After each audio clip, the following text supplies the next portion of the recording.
from Washington, D.C., this is Balance of Power with Joe Mathieu and Kaylee Lines.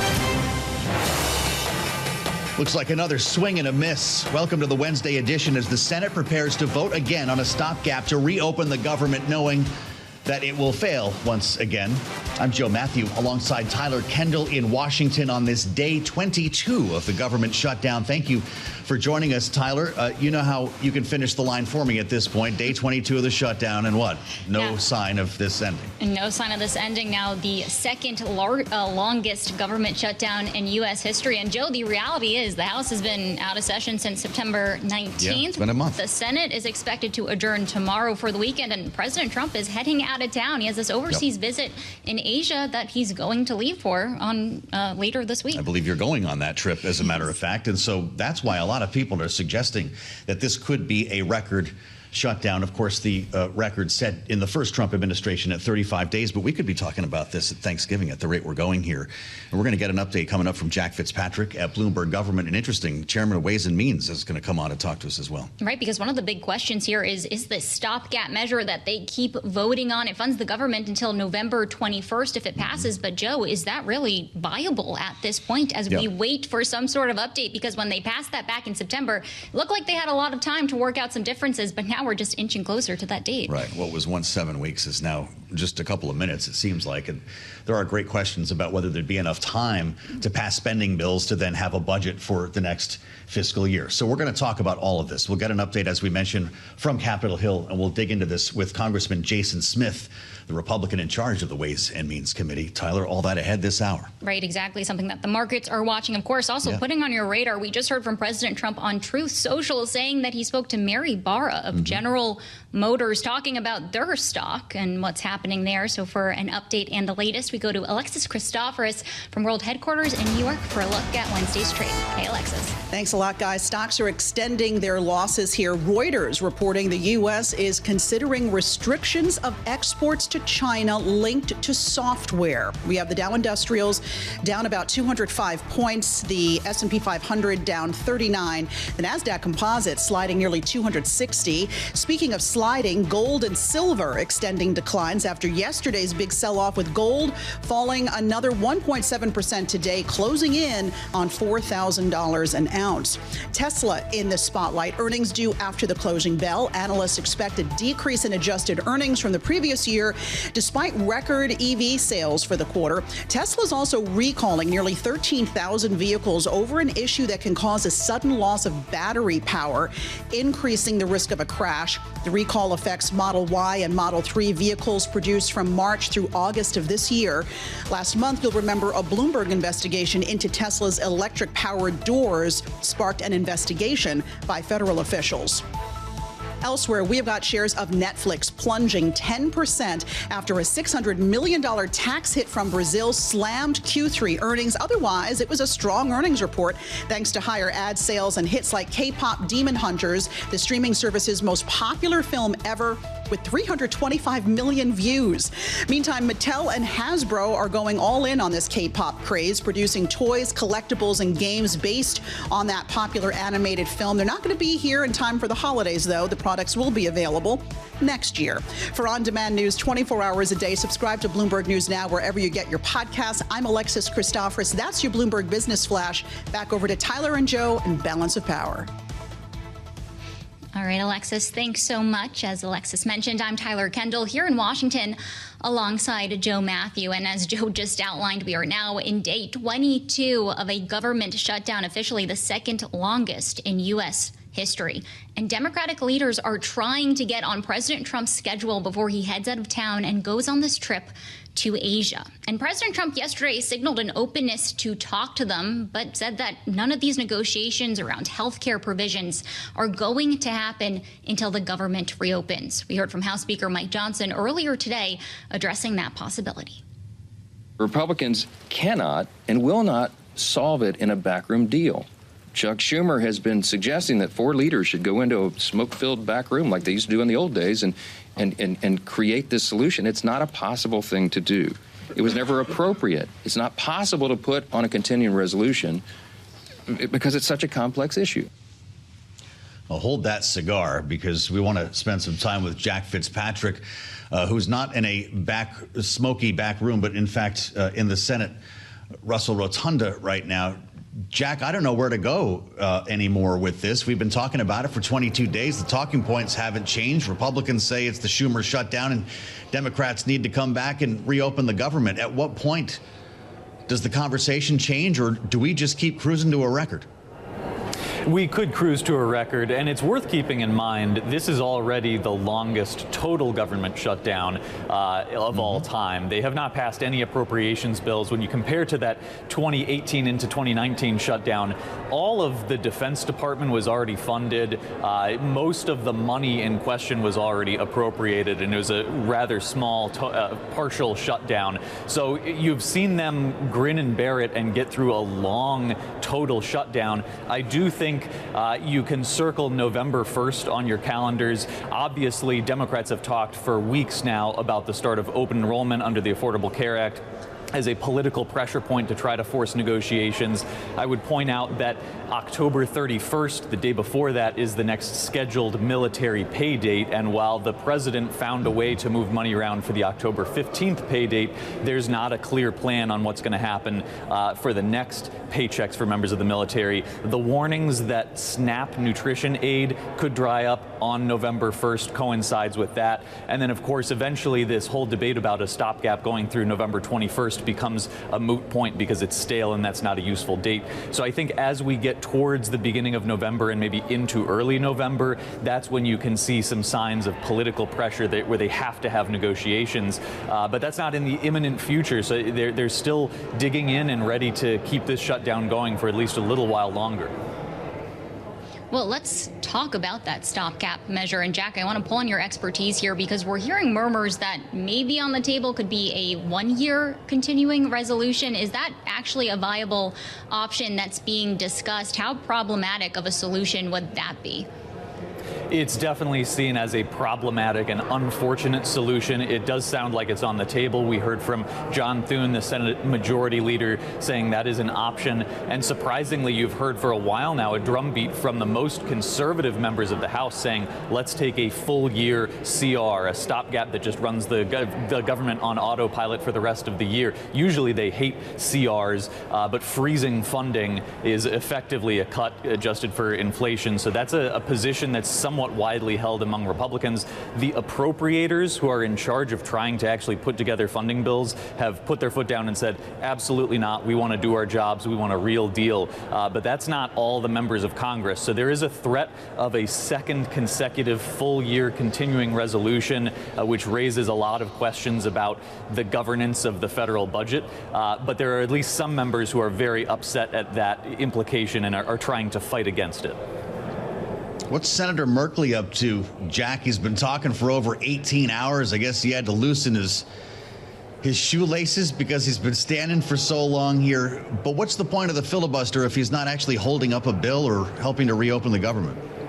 You know, I think we're at the point after Cory Booker broke the record for the longest floor speech where there is some value seen in attracting the cameras and going the distance and seeing how long you can put a spotlight on the issues you care about. Jeff Merkley has been one of the most vocal members of Congress about his frustrations with Russell Vought, the budget director, about calling for not just a handshake deal, but a concrete deal in writing to try to stop unilateral cuts from the White House. And he's on the floor warning about, I saw he has a sign warning of authoritarianism. That is a significant part of this shutdown fight, is the frustration with Trump and Vought and the unilateral actions aside from the health care fight. So we'll see if he can go the distance. He's got to go at least a little past 7 p.m., maybe 7:30 to break Cory Booker's record. I don't know if he's got it in him, but clearly the opportunity is there for Democrats to put a spotlight on the issues that they're angry about. Well, All right, we have our timers set. Bloomberg Government's Jack Fitzpatrick, thanks so much, as always, for your reporting and expertise. And to expand the conversation, we're joined now by Congressman Jason Smith. He's a Republican representing Missouri's 8th Congressional District and chairman of the House Ways and Means Committee. Congressman, thanks so much for joining, and it's good to see you. I want to ask about these recent comments from Senate Majority Leader John Thune, who says it might be time to start thinking about having the House come back into session because this stopgap bill that they are voting on would only fund the government until November 21st. Is a November 21st stopgap still viable at this point? Well, it's hard to predict the actions of the Democrats because right now they've been stalling a very basic, clean continuation of funding. What we need to see in the House of Representatives for the Senate to send us some kind of funding bill. They need to figure out what they can pass in that side of the building. Unfortunately, because of the filibuster, you have Democrats that's preventing a vote. If they would just allow a vote on the continuing resolution that they have voted for numerous times in the past, we would be able to open government. We'd be able to fund government. Chuck Schumer voted for a continuing resolution just like this 13 times when Biden was president. In fact, as recent as this past March. Well, I know that you've been very consistent in your views on this, Mr. Chairman, and it's good to have you back on Bloomberg. You probably heard the conversation we were just having, and it's causing some heads to explode here in Washington, the idea of a full year CR being the only way out of this. Is that a non-starter for you? And what does it tell us about where we stand on Capitol Hill? So I've been hearing this conversation from senators, from House members, that a CR, not just for a year, but to December 1st of next year. This has been conversations that I've been hearing in Washington, D.C., and we just need to make sure that government is open and serving the American people, and we need to make sure that government is not at risk of political games, which we're seeing played right now by the House and Senate Democrats. So just for clarity, Congressman, is that something that's really on the table? Where do you fall on this idea of a longer term government funding bill? I strongly support a longer term continued resolution. I would support that until December 1st. I think that would allow more stability for our economy, stability for the American people. The fact that we had the whip of the House Democrats just recently say on TV that, yes, people are hurting in the shutdown, but this is our leverage. It is unfortunate that people believe making the American folks hurt as leverage. That's unacceptable. That is why I would support a longer term continuing resolution. Are we talking December 1st, weeks from now, or December 1st, 2026, Mr. Chairman? December 21st, 2026 is what I've been hearing up here as a suggestion, as an opportunity of a continuing resolution. As we know, we're operating under a year-long resolution from last year. We're looking at what was appropriated when Biden was president. Yeah, which is one of the ironies of this whole debate that now Republicans are urging Democrats to vote for Joe Biden's budget plan. Would that still allow for a debate over Obamacare subsidies? Is that something that you're interested in for your constituents as open enrollment is set to begin? Well, first, let me just respond to the fact that Republicans, if they completely had their way, they would actually want to reduce the amount of funding from Biden levels. But that's not how it's able to work up here with the 60-vote rule over in the United States Senate. Sure. And so that was our issue. In regards to the subsidies for insurance companies, this is something that we've been willing to discuss throughout this whole time. And it's something that needs a lot of discussion because access to health care is essential for Americans. We need to make sure that we're talking about access for all Americans, not just 24 million Americans, but 347 million Americans.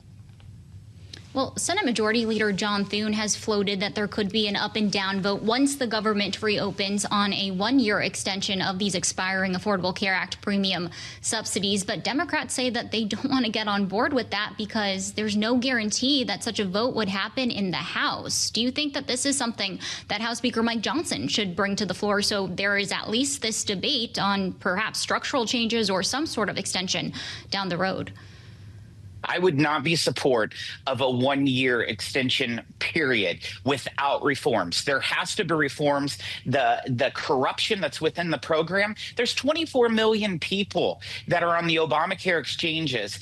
Half of them last year, that's 12 million, didn't even file a claim. Why did those 12 million not file a claim? I'm sure it's because they didn't even know that they were on the exchanges. But guess what? Those insurance companies, they received the subsidized premiums for it, even though they didn't even provide the health care for it. These are the simple kind of reforms that need to be addressed and need to be explained. We also shouldn't be subsidizing premiums for people who make more than 400% of the federal poverty level, people who make $600,000 a year. I don't think Americans are good with that. Well, I'll tell you what, I appreciate this conversation because it's more detailed than just about any that we've heard. It's time to start getting down to this debate. Congressman, I'm wondering what should be the timeline. Do you want to go down the road of permanently extending subsidies with those collars on them, as Democrats have suggested, make it permanent, or should these be sunset after a year or more? You know, everything has to be looked at and has to be on the table. I don't want to set any limits, pros and cons, and negotiate an agreement in the press. But what we need to do is have Republicans and Democrats come together and figure out what is best to creating more access to health care for all Americans, not just people on exchanges, but all Americans. There's 174 million Americans that are in employee health insurance, but that employee health insurance is quite expensive. So we need to look at all different ways to help lower the cost of health care. Congressman, I also want to ask you about something else that the government shutdown has impacted, which is economic aid for farmers. Now, the Trump administration says that it is planning to unveil $3 billion worth of such economic assistance tomorrow, actually. I've learned that Missouri, your state, is one of the top 3 soybean producing states in the country. I'm wondering how you are looking ahead to this meeting potential meeting between President Trump and Chinese President Xi Jinping. What's going to happen if China does not agree to purchase agreements for our U.S. farmers, particularly related to soybeans? Let me tell you, what the Chinese have done to U.S. soybean farmers alone has been atrocious. Typically, in the average year, China purchases somewhere between $12 to $15 billion worth of soybeans a year from the United States. They have not purchased $1 this year. And so that better be on the table. That has to be something that's being discussed, because that is drastically affecting the commodity prices here in the United States. I represent Southeast Missouri. We have more soybean farmers in Southeast Missouri than the entire state of Missouri. And these folks are facing some dire situations. I am glad that the president has said that he's going to take care of the farmers. It's extremely important that he does that, but we need to make sure that China opens up their markets if they want us to purchase their products. It does seem punitive at this point, Congressman. We only have 30 seconds left. Is that how you see it? Well, what the Chinese have done is clearly punitive. It was for a punitive measure, much like how they've been restricting critical minerals and rare earth to try to be punitive to the world. That is unstable. That's why there's so many concerns about trading with the Chinese. Hopefully, they'll be able to get to a common ground in their meeting. Yeah. Really fascinating conversation. Congressman Jason Smith, Republican, Missouri, chairs the House Ways and Means Committee and has been knee-deep in this shutdown. Congressman, thank you. It's great to have your insights here on Bloomberg. We'll assemble our panel next. And by the way, we will speak with Democratic Congresswoman Debbie Wasserman-Schultz coming up later this hour as we seek insights from both sides of the aisle on Bloomberg. We just had some news from our interview that just happened moments ago with Jason Smith, of course, the chair of the House Ways and Means Committee, the chairman telling Joe and me here that lawmakers are now weighing a stopgap bill that would fund the government through December of 2026. This would be controversial, to say the least. We know that it is something that Senate Majority Leader John Thune has previously indicated that could be difficult for Republicans in the Senate. So, Joe, it's really raising some questions here about where these negotiations are heading. Yeah, we floated this idea to the panel yesterday, and we're going to have Rick and Jeanne with us momentarily here, because you're right. John Thune suggested that this may be the only way out, and it's something that the White House, before the shutdown, had floated. You know what? Just rip off the Band-Aid. We'll do a year-long CR, and we don't have to talk about shutdowns for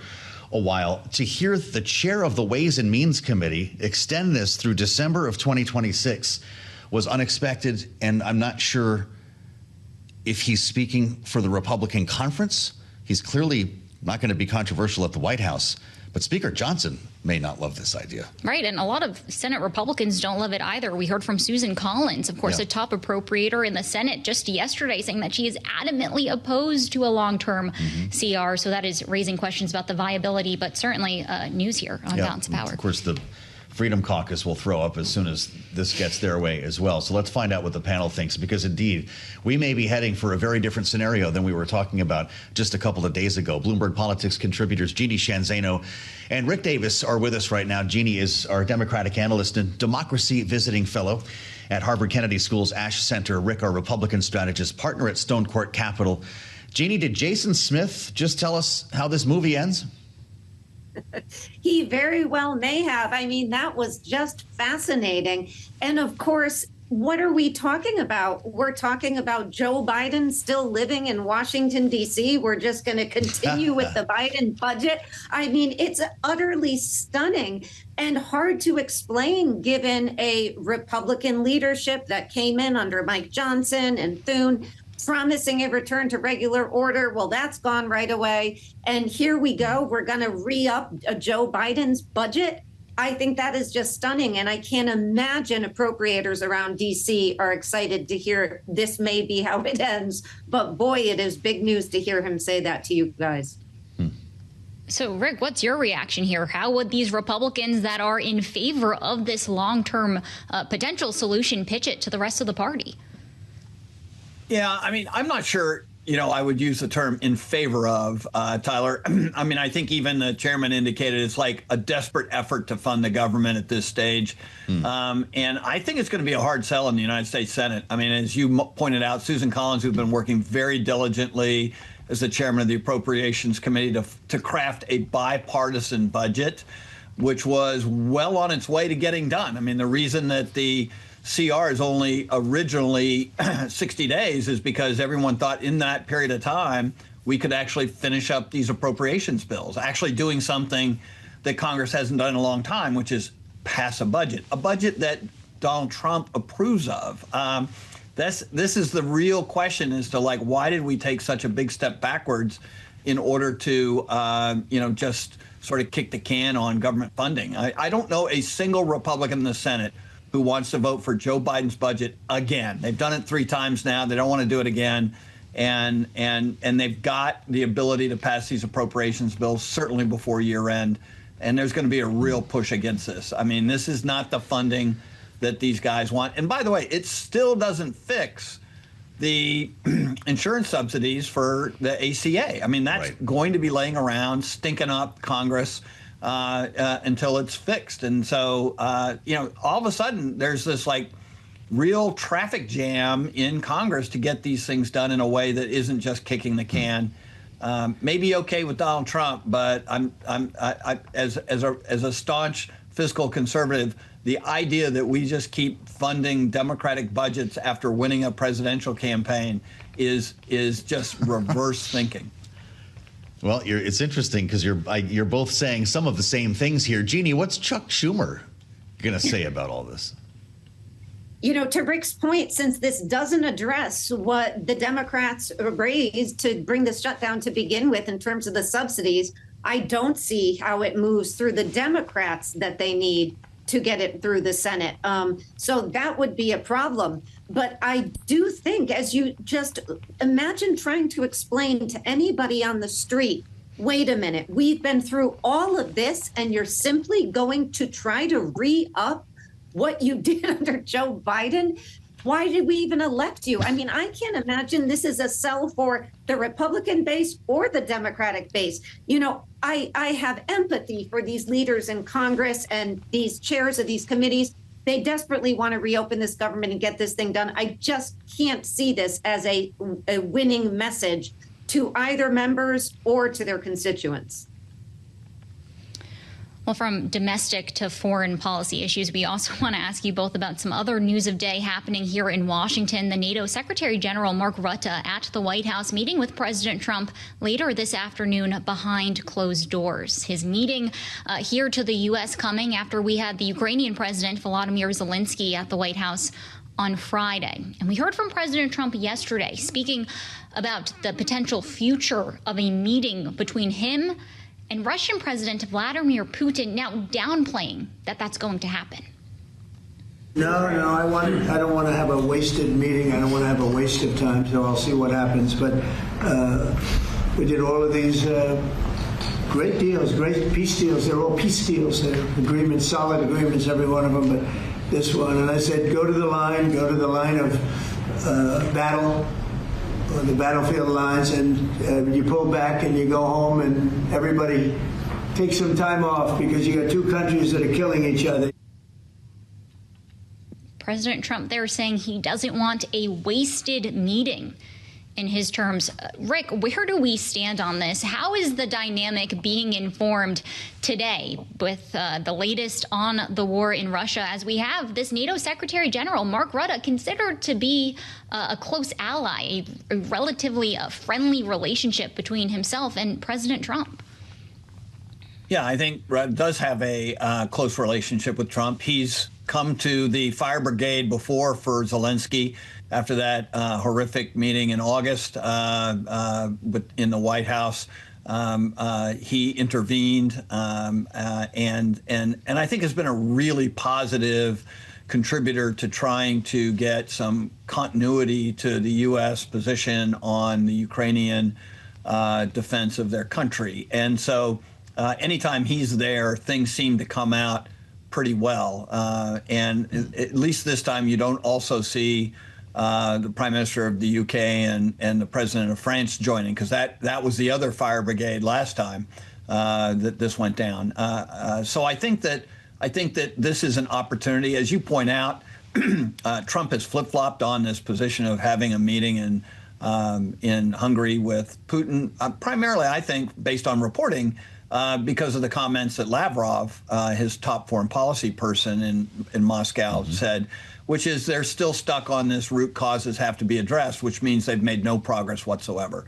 And I think the White House did the right thing by saying, okay, if that's the case, forget about it. You're not in the position of wanting to make peace. Hopefully they can get back on track some of the weapons deals that they had talked about, including a conversation around Tomahawks, which I know Rutte is going to be probably bringing up in his conversations with Donald Trump. So I think this pendulum swings back and forth on a daily basis. The lack of continuity is everybody's head spinning. And in the meantime, today was a very violent day in the war between Russia and Ukraine on both sides. Multiple Russian missile and drone strikes against Ukraine as the president waits for the Secretary General. Jeanne, if it is true that the president tends to follow the opinions of who he last spoke with or is impressed by the most recent conversation that he had on this, are we going to get a post on Truth Social this evening saying that Ukraine once again can retake all of the land that has been occupied by Russia? Well, we do know that the Secretary General speaks Trumpian, so there is that. And apparently Putin does as well. The one who seems to have more difficulty is Zelensky, because all reports out of that meeting they had the other day, it was a pretty stark meeting. And that is why we are seeing the Secretary General make this trip today. I think it is possible we may see a Truth Social post that those Tomahawks may be sold.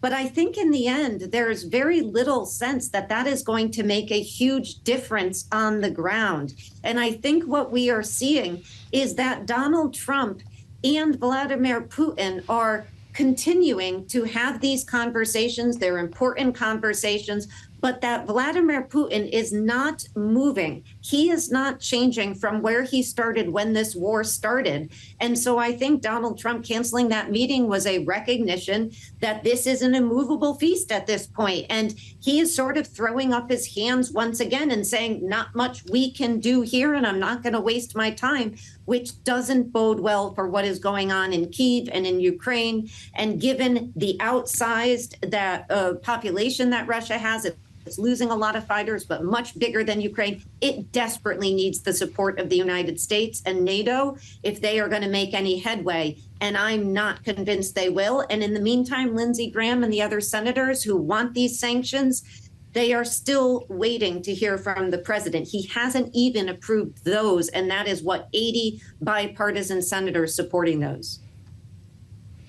All right, a fascinating conversation today with our political panel, both Bloomberg politics contributors Rick Davis and Jeanne Zaino. Thank you both so much, as always. And Joe, much to Jeanne's point, she brings up Congress, the NATO Secretary General also paying a visit to leaders on Capitol Hill today. The Senate Foreign Relations Committee poised to pass 3 bills that would ramp up the pressure on Russia, including some additional economic penalties. But of course, that doesn't mean that it would be enacted quite yet. Right. We've also got breaking news from the Pentagon that Secretary of Defense Pete Hegseth confirming earlier reports that the United States has hit another alleged drug boat. This would be the 8th strike, killed 2 individuals on the vessel. CBS News reporting it's on the Pacific coast. This is Bloomberg. I'm Tyler Kendall here in Washington alongside Joe Mathieu, and this is the Wednesday edition of Balance of Power, where we had some news earlier this hour. We spoke with the chair of the House Ways and Means Committee, that's Jason Smith. He's a Republican from Missouri, and he told us that he, quote, strongly supports a long-term stopgap funding bill as the government shutdown is now in its 22nd day. Here's part of our conversation from earlier. December 21st, 2026 is what I've been hearing up here as a suggestion, as an opportunity of a continuing resolution. As we know, we're operating under a year-long resolution from last year. We're looking at what was appropriated when Biden was president. So imagine a world in which Republican lawmakers are putting forth a Joe Biden-era budget that will take us through the rest of the fiscal year? We actually had to check, Tyler and I, to make sure we were talking about December 26, 2026, that is, not December a little more than a month from now. And this is where we start our conversation with another member of Congress and a view from the other side of the aisle. Congresswoman Debbie Wasserman-Schultz, the Democrat from Florida, is with us, and I will mention is also an appropriator. That is supposed to be a job that Congress takes care of, appropriating funds that keep the government running. Congresswoman, it's great to see you. Maybe just close the Appropriations Committee. Is this the way this whole thing ends, with a year-long CR? Well, I think what Donald Trump would like to do is just shut the whole Congress down, which essentially Mike Johnson has given in and done by not having us in session for a month now. I mean, the fact that they have just shuttered the doors here when we have Trump's America that is raising costs for everyone. We have a looming explosive looming healthcare crisis in terms of affordability, and the Republicans refuse to show up to work. It is completely unnecessary and outrageous that a member of Congress would suggest that we cede all the appropriations authority to the administration and that we do a one-year continuing resolution and just extend this whole thing for another year, regardless of whether it's Joe Biden's budget numbers. That is irresponsible, and it reneges and steps back from our constitutional role for the power of the purse and to make sure that we have a good quality of life that is funded so that people can make sure that they can make ends meet. But Republicans don't care about that, clearly. What if there was something to entice Democrats to come to the table on this idea related to those expiring Affordable Care Act premium subsidies? Is there any world where there could be something that is offered in order to get this longer-term stopgap measure officially over the finish line? We don't need a longer-term stopgap measure. We need to make sure that we vote to reopen the government, that we sit down during the discussion to prepare to reopen the government, ensure that people's health care costs don't explode. Democrats have been focused on lowering costs, canceling the cuts, and saving Americans' health care. I have a father of 5 in my district, Tyler, who is going to have his health care premiums go up $1,200 monthly for his family of 5. I have a receptionist in Cooper City who is going to see her health care costs triple. But so this has to be a conversation that is part of the end of the fiscal year spending decisions that we're making.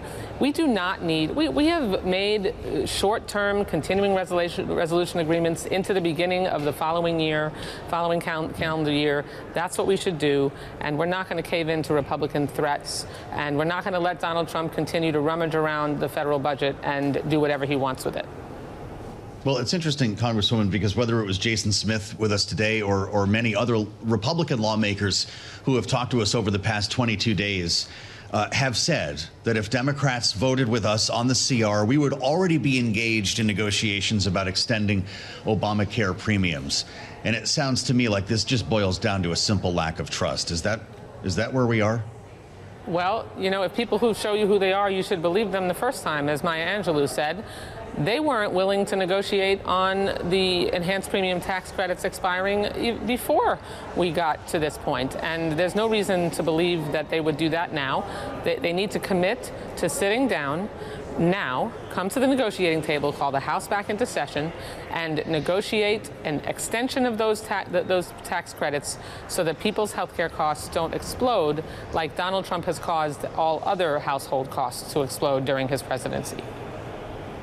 Just to put a finer point on it, Congresswoman, what if there was a promised vote in the House, much like we're seeing in the Senate, for once the government does reopen, then there could be a vote on a 1-year extension? If Democrats got a promise that this could happen in both chambers, not a guarantee the policy would change, but that at least there would be a debate and a floor vote, is that something that could be a viable option to get us out of this shutdown? Tyler, we're not looking for a floor vote that, you know, Republicans are just going to come in and vote no and go home. We're looking to cancel the cuts, to lower health care costs, and to save Americans' health care. So the only thing that will meet our demands, which are on behalf of the American people who are going to be priced out of their ability to afford health care and cause them to use the emergency room as a much more expensive and much more dangerous access point for health care, is to sit down now, come back into session, negotiate an agreement on extending those health care tax credits to make health care more affordable and keep it affordable, and reopen the government. Those have to be done at the same time, because trust me doesn't work anymore with these people. Spending time with Congresswoman Debbie Wasserman-Schultz, Democrat from Florida. Looks like we blew up another alleged drug boat. Congresswoman, this is number 8 now, and it's a little bit different this time. It wasn't coming off the coast of Venezuela. Apparently, this took place in the Eastern Pacific, according to the Secretary of Defense, Pete Hegseth, and CBS News is reporting that it was the Pacific side of South America. So I don't know if we're talking about a boat that originated in Colombia.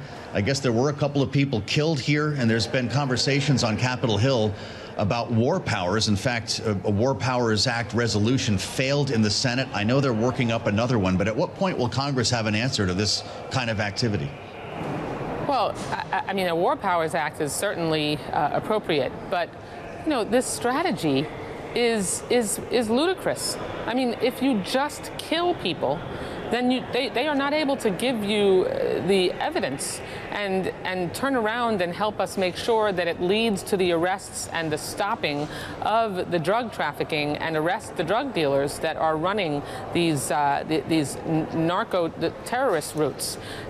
Just blowing them up is not going to result in an end to the drug trade. And he's not even going after the boats that are actually stopping the flow of drugs into the United States. That route is through Mexico, not through Venezuela, although Maduro is certainly a narco-terrorist that needs to be stopped. Well, there are suggestions that the administration might be up to more here. I mean, we have a massive military presence that we have gathered off the coast of Venezuela.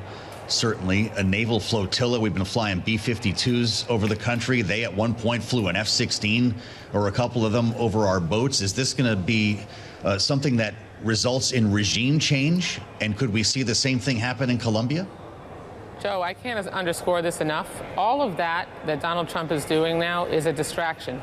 He is keeping Maduro in power because he is funding his narco-terrorist regime by allowing oil proceeds to flow into Maduro's coffers. Donald Trump lifted sanctions on Venezuela, allowed oil lease sales, and allows the profits from those sales to flow into Maduro's coffers and keep him in power. Donald Trump's policies are financially keeping Maduro in power. He is He is illegally in office. He didn't win the election, and we need to go through a process that will transition him out and establish Edmundo Gonzalez, the rightful president of Venezuela. But Donald Trump is just enabling his continuation as an illegitimate president, while, you know, a whole bunch of showy distractions off the coast have nothing to do with actually getting rid of him. So, Congresswoman, just to build on this conversation, what are some of those tangible policy proposals that you think actually could get done in the near term to address these issues that you're outlining? Well, we need to engage the Latin American leadership. We have had both the Colombian government, you know, who I think is erratic, but the Colombian government, the Chilean government, we've had the support of leaders in the region that Trump is now alienating with these actions that he's taking against boats, and the CIA announcement about their involvement in Venezuela, because the track record of the United States is not very good, Tyler, and going through that kind of regime change, it conjures up really terrible memories. So instead of rallying Latin American leaders around making sure that democracy can truly be established in Venezuela, Donald Trump is funneling money right into Maduro's hands. He's making a show of blowing up drug dealers that aren't even part of the drug trade that is coming into the United States, which is through Mexican routes, and you know, moving military apparatus off of the coast while keeping him in power through the money that he's allowing to flow in through oil lease sales. He's a hypocrite. Congresswoman, I know you don't get to the White House a lot these days. Correct me if I'm wrong. But it's pretty wild what's going on over there with the construction of this ballroom. They broke ground a couple of days ago, and the Washington Post has been reporting that the destruction of much of the East Wing has been expanded beyond the initial plans that were put forward, that the White House, in fact, did not get permission to do this. We're obviously dealing with the People's House here. And I wonder if Congress will have an answer to this as well. We're showing images right now. It almost looks like a bomb hit the building. They're hosing it down as a backhoe just tears the wall off the side of the East Wing. And, you know, they're not done, of course. I'm wondering your thoughts on this, if it is, in fact, a modernization effort that needs to happen, and the fact that it's privately funded. Should the president get credit for that? In Donald Trump's America, everything is more expensive: gas, utilities, rent, groceries, healthcare, and he is not only focused on raising hundreds of millions of dollars from billionaires that he's wining and dining at the White House to, you know, build himself a ballroom, but he's also trying to get the Department of Justice to reimburse him, to line his pockets with $230 million to reimburse him for legitimate investigations where he stole intelligence information from the federal government after he left office. Donald Trump is focused on lining his own pockets and wining and dining the wealthiest, most fortunate Americans, instead of focusing on reopening the government. And now, on top of that, to add insult to injury, he's going to leave the country.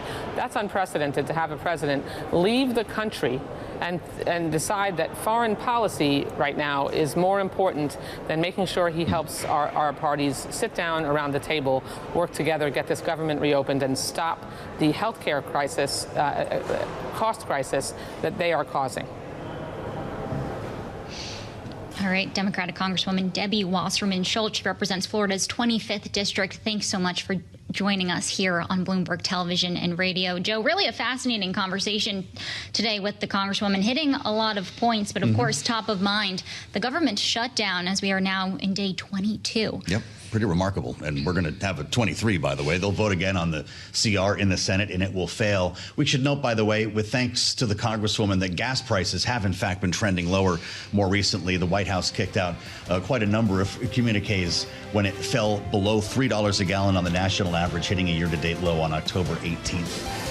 Great to spend another hour with you, Tyler. We'll do this again tomorrow, and I'll meet you on the late edition of Balance of Power on Bloomberg TV and radio. That starts at 5 p.m. Eastern Time with the latest on the shutdown and NATO's Secretary General visiting President Trump right around that time. It'll be here on Bloomberg.